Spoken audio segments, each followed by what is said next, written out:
งามเว้ยเด้อเนี่ยเว้ยงามขึ้นกว่าเก่าเนาะงามประจำมาผู้เดียวอยู่กับไผอยู่เพื่อนน้องใส่น้องสาวจ้ะบ่ไผคือแบงคักอยู่เลยเนี่ยดีได้ไกลได้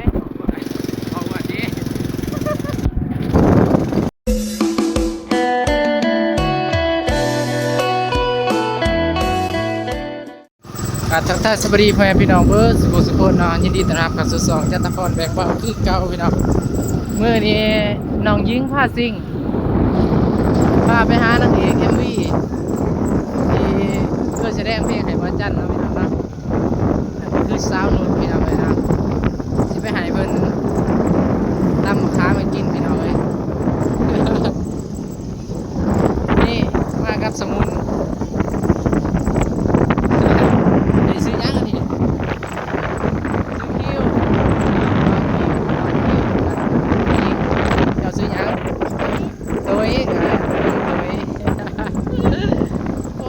ทางนี้ทางงามอยู่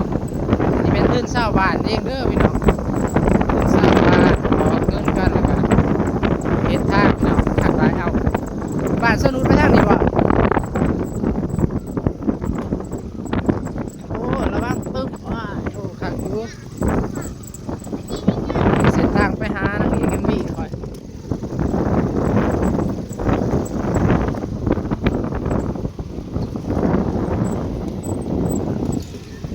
คอยได้ยิงคอยไปได้ยิงอย่าจะเล่งนะอันนี้ดิจะยืดทันโอ้จะขับซาเล้งกับเป็นหน่อยจังโอ้เก่งเป็นเบิร์ดคอยดิเจ้กระเบกแต่ว่าขี่เหล็กช่องไอ้บอกขี่เหล็กซ้ำมันไปยากมันบ่แรงเด็กช่างอยู่นอกนั่นแหละใช่ร่างนี่บ่โอ้ยตายข้างมันนี่เสร็จ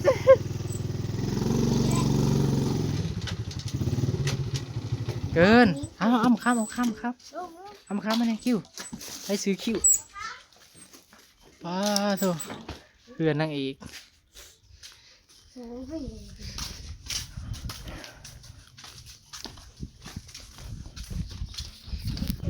พูด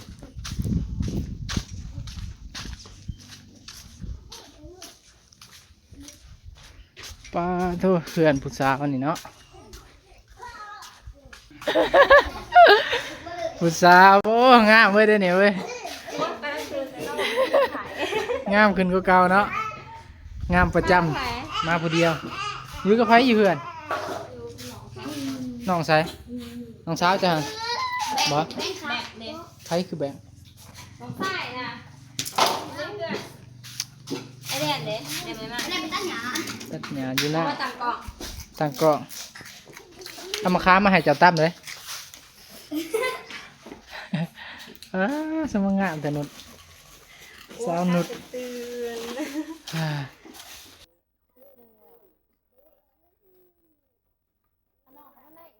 แซงบัด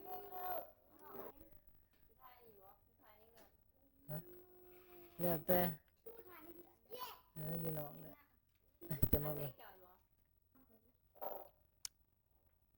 ฝุ่นตัวฝุ่นเบิ้ลเปิดแล้ววะจำแล้ววะได้แล้วเบิ้งฮะเขาแซงขึ้นเบิ้งงามบ่ที่ไปตลาดตับแจมากินเลยเด้อซื้ออุปกรณ์เลยเด้อขออนุญาตนะเด้อสาวนุดมือเพื่อนสาวนุดตาเพื่อนเราไงแท้เอาเปิดไฟได้เบิ้งเปิดไฟแน่สามมันแจ้งใช้เป็นยังไงคอยบอกเข้าใจว่ามันเป็นวักยังอยู่หันแบบนี้บ่อันนี้ อ้อันนี้ห้องเจ้า มาที่กับเลยน้อง ห้องเจ้าบ่นี่นี่เด้ ของไอ้แบก สวัสดี บ่เคยเห็นจักเทื่ออ้ายเจ้าวะ อ่ะไป แสดงว่าอ้ายน้องเจ้ามีผู้ชายจักคน ผู้ชายสอง ภายในผู้หลากับผู้นี้ แม่น อืม บ่เห็นเนาะมาตลอดอยู่ส่วน อันนี้ของเอื้อ นี่ห้องเอื้อยนุชจะบ่ โบของเอื้อแท้ไปกันด่ะ เพิ่นโอ้ยห้องผู้สาวนี่เพิ่นไปไสแหละ ยูเซ่ เอาไปยังอยู่ซิ ไปอันนี้ ฮะ เบียร์ เฮ็ดเวียก แม่น อ๋อ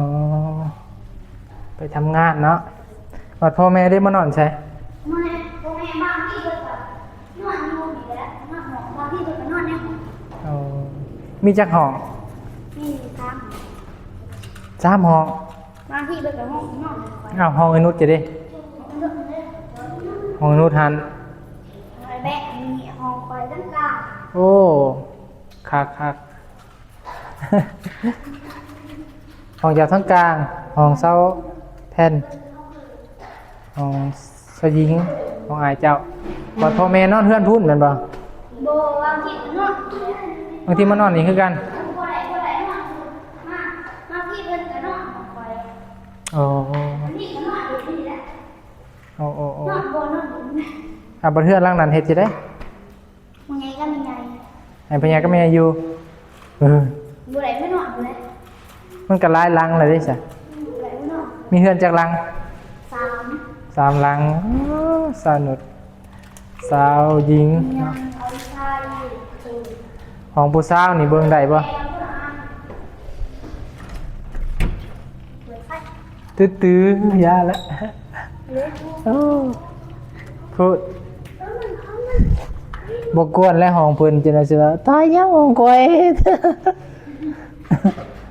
งามงามงามอันนี้คือห้องน้ำบ่ แม่ของเราเอา ห้องน้ำโอ้ครับครับเรือนกว้าง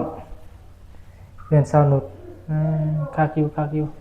พี่น้องประมาณนี้เรือนนางเอกเรือนนางเอก MV ลาบแล้วเด้อนานๆนะมานั่งอยู่นอกคือเก่าพี่น้อง พี่ใส่ ปิดไฟปิดไฟ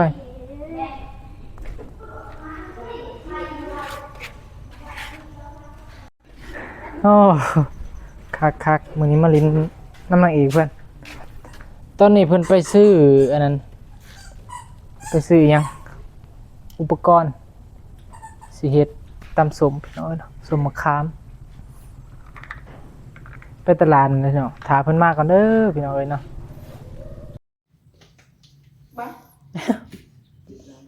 ยูโรยูโรนี่เบิ่งนี่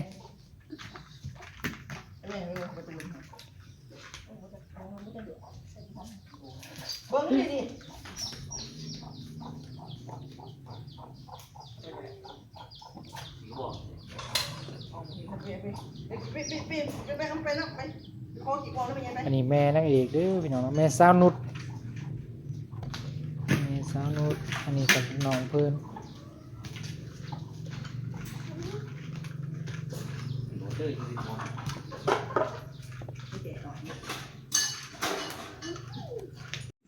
พี่น้องเนาะสะอ้อนเข่าเขาเนาะเขียวงามพุ่นแต่ก็สำกับปั้นพุ่นคักอยู่บาดสมันเมืองพุทธทองพี่น้องเนาะ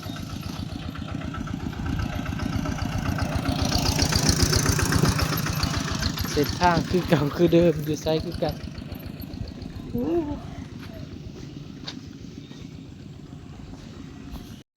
บ่าวจันมาเห็นแบบนี้แล้วรู้สึกว่ากินหอนบานนาสงบสุขดีเลยพี่น้องประมาณนี้พี่น้องโอ้คัก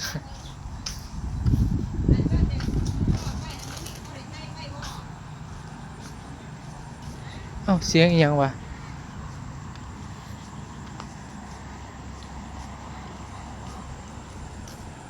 อยู่ทางหนาก็มีวัดอยู่ด้วยพี่น้อง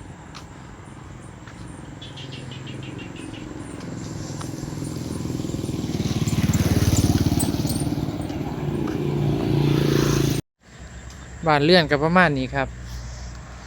คักอีหลีบ้านนี้เอาบรรยากาศมาให้เบิ่งเนาะผู้ใดที่เคยผ่านแบบว่า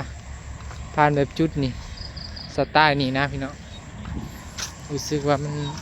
สงบสุขชุ่มเย็นดีชาวบ้านชาวเมืองเป็นคัก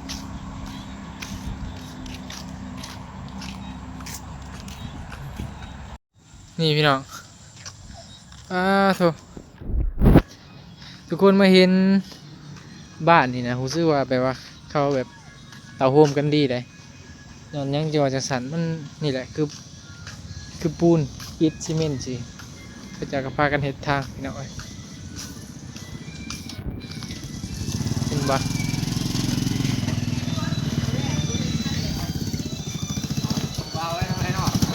มาแต่ไซมาแต่ไซ ไม่ได้นี่ คือไปโดนแท้ ไป เอาเลย โอ้เรา อ้าวคักอยู่เลยเนี่ย เอาดีนะเอาหัวเลย ดีได้ไกลได้ เอาหัวดี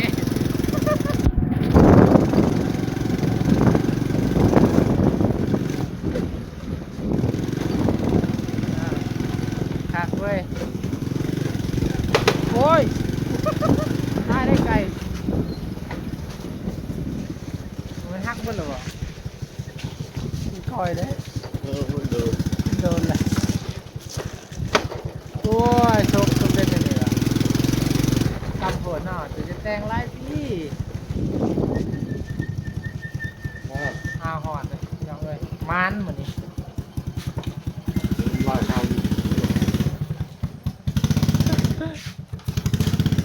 อ้าวกลับเลยบ่ ำ